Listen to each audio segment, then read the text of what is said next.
est-ce que le rôle d'un coach aujourd'hui au Paris Saint-Germain, c'est pas de mettre les meilleurs joueurs sur le terrain? Voilà, tout simplement. Ceux qui sont décisifs et ceux qui peuvent te faire gagner ce genre de match contre le Real Madrid où tu as les mêmes joueurs en face. Impossible de sortir Mbappé, Cavani et Neymar. On est à peu près tous d'accord pour le dire. Voilà, ces joueurs-là sont là aussi pour ça, gagner des matchs contre le Real.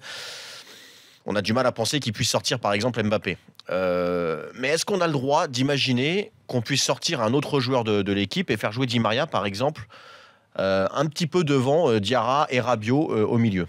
Je dis pas de jouer avec 2-6, mais je dis par exemple un Diarra en sentinelle et un Rabiot juste un brin au-dessus de lui, et Di Maria qui fait le troisième milieu à la place de Verratti. Alors j'y reviendrai. Vous allez d'abord me crier l'équilibre de l'équipe dans un match comme ça.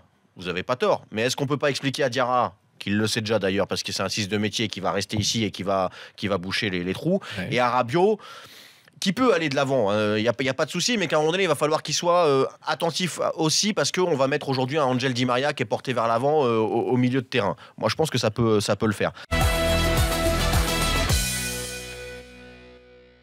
Le 11 qu'on connaît, juste je précise quand même les infos qu'on a pu avoir aujourd'hui à RMC Sport. C'est effectivement une équipe plutôt classique avec Areola dans les buts, avec Alves à droite, Marquinhos, Thiago Silva en défense centrale, Kurzawa à gauche qui s'est entraîné normalement aujourd'hui. Hésitation devant la défense entre Lo Celso et Lassana Diarra, Verratti, Rabiot devant eux, Mbappé, Neymar, Cavani en attaque.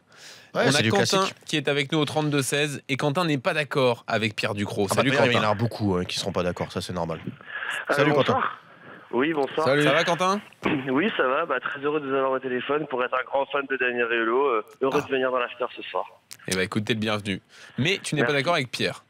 Non, j'étais pas d'accord avec Pierre sur le fait que Di Maria, pour lui, de ce que j'ai entendu, devait débuter le match.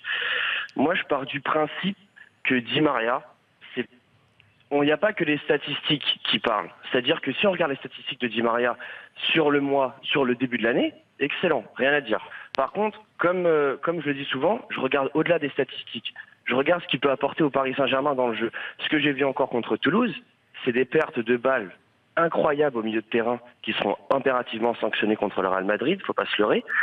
Dans le jeu, Di Maria, je le trouve vraiment pas exceptionnel du tout. Après, oui, c'est vrai, il a marqué un triplé contre Sochaux, il a mis quelques buts importants pour le Paris Saint-Germain, mais clairement, je trouve que ça serait une erreur de le faire débuter un match comme ça, sachant qu'on a acheté quand même des joueurs comme Kylian Mbappé, que de mon point de vue en tout cas, a fait un très bon début de saison.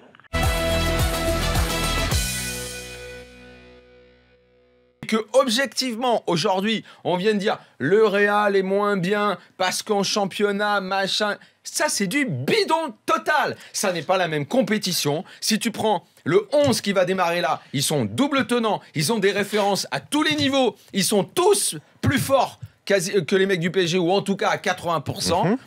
Les autres en face sont mentalement friables, n'ont aucune référence collectivement, ensemble, la vie du groupe, ensemble à ce niveau-là.